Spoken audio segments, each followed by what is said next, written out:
So I'm going to copy Chiang Mai in terms of, I'm going to start with a question.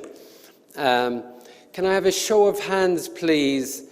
How many of you have heard about ISBT before you heard about this event? So I can have a show of hands. So I certainly have. And a show of hands of those who have not heard of ISBT before. Okay, so it's good. Everybody's awake anyway. We've noticed that. And I think everybody only used one hand rather than two. So clearly, I think it's about 30%, a third have heard of ISBT before, 2/3 have not, would be my kind of estimate from that non-scientific poll. So I think, you know, the whole session today, I'm going to kind of explain what ISBT is. But what I will say for those 2/3 that haven't heard of ISBT before, actually ISBT is already having a significant influence in the India beverage market. And that's really through ISBT has published over 50 different industry guidelines, which really set the norms for the beverage industry around the world. So companies like my company, PepsiCo, many other multinationals and local companies and suppliers to the beverage industry, they've all adopted many of those norms in their day-to-day business. So even though you mightn't be aware of it, ISBT is already in action in this marketplace, albeit maybe indirectly.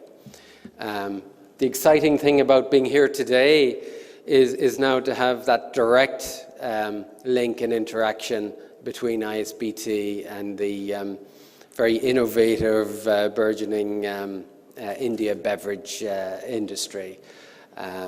So I think by working together, especially in really the non-competitive areas, and you know the examples there in food safety and regulatory compliance, I mean there should not be considered as you know areas we should compete.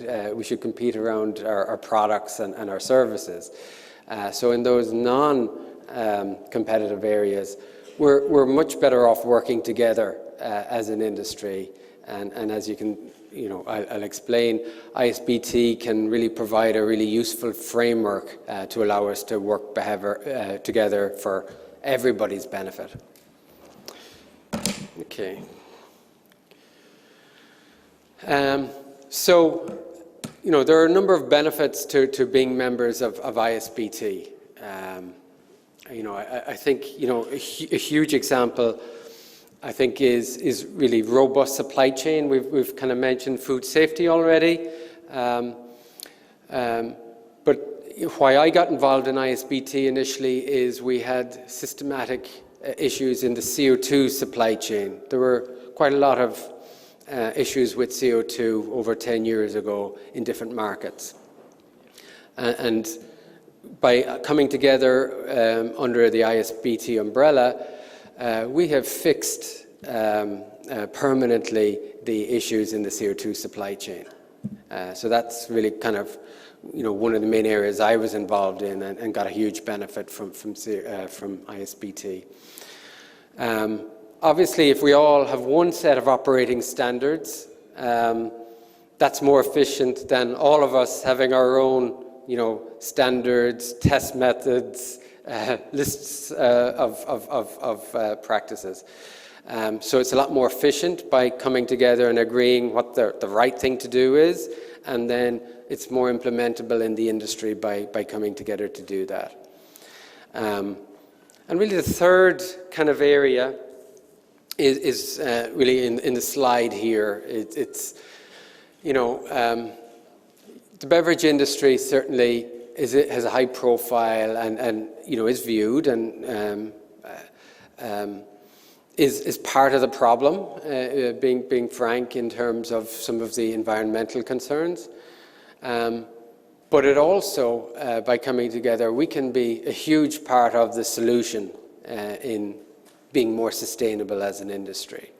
I do love the Robert Swan. I don't know if you guys are familiar with Robert Swan. He's the first person to have walked to the North Pole and the South Pole. But he puts it very well.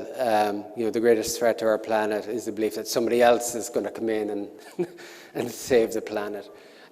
So really the challenge, I think, for all of us in this room and beyond is how do we come together to work together to be more sustainable as an industry.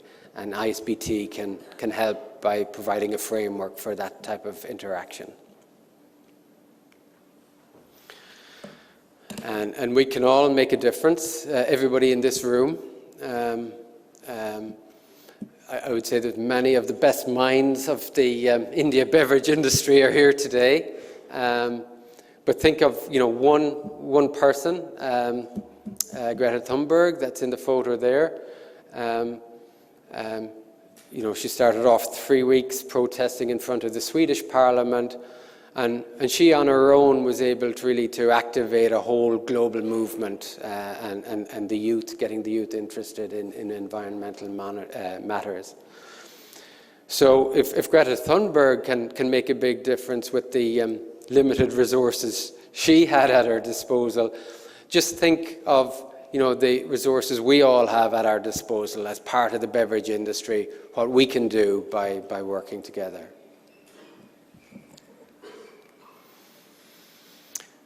Okay, so part of being involved in ISBT is we're focused on non-competitive. You've heard already discussion. ISBT is unique in that it's the only global society that's focused on the technical and scientific aspects of the beverage industry. So we're not a lobbying group. And anything to do with commercial matters is for another forum. And I think it's very important in this meeting and in others then that we stick to the antitrust and bylaws, so we won't be discussing commercially sensitive items like costs or volumes or anything like that in this meeting. Okay, so I'm going to do a short summary really of ISBT, what ISBT is, who we are, how we operate in terms of the different technical committees, and the benefits of being a member of ISBT. So we've mentioned it's a scientific and technically focused society, so it's with a global view. Over 65 years in existence, over 1,000 members in 45 countries, has a big reputation around the world. And I think it's really because it's credible from a scientific and a technical point of view. The different member companies, regulators, and other stakeholders trust the information that comes from ISBT, that it's, been developed for the right reasons. And really to change an ISBT guideline, it requires data. So it's not opinion-based, it's very much data-based, the guidelines that are published. So you can see there's test methods, voluntary industry standards, and there's a big focus on building education and training content for the beverage industry. So that's the kind of thing that's on our website, bevtech.org, how ISBT is explained. But in my experience, that's only half of the story, really, of ISBT. ISBT, I think, is a lot more than that. And I think in particular, what I see is even in this room, we have a lot of, competitors in this room. People that, really battle in the marketplace and up and down the streets. But it's a forum, really, we can come together then for non-competitive items and work together for everybody's benefit. I do see a lot of examples where there's a lot of people, and I see, a lot of students, and I spoke to some of them this morning, that are early in their careers in the beverage industry, and how much maybe people that have a lot more, the sage people, many of whom will be speaking today, how they've really helped develop and advise younger people earlier in their careers, even though they're from different companies.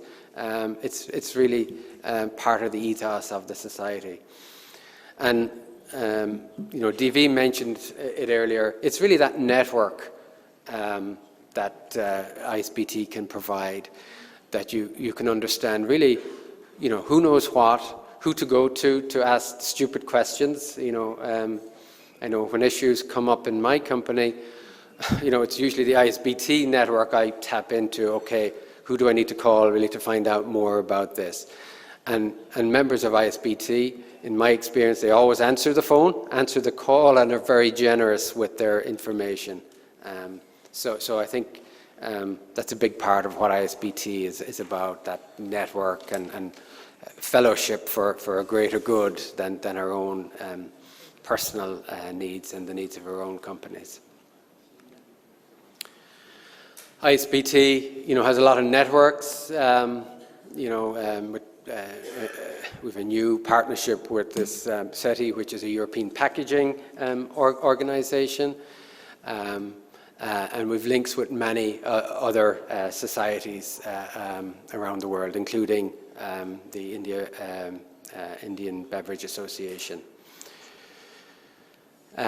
Key for ISBT is how we're organized, and the heartbeat of the society are its 9 technical committees that really cover the end-to-end supply chain of the beverage industry, from R&D, ingredient beverage design, through to raw materials like CO2, sweeteners, water and water processing, to actual beverage processing, and then quality and food safety, and even the retail and fountain type equipment in the retailers and fast food outlets.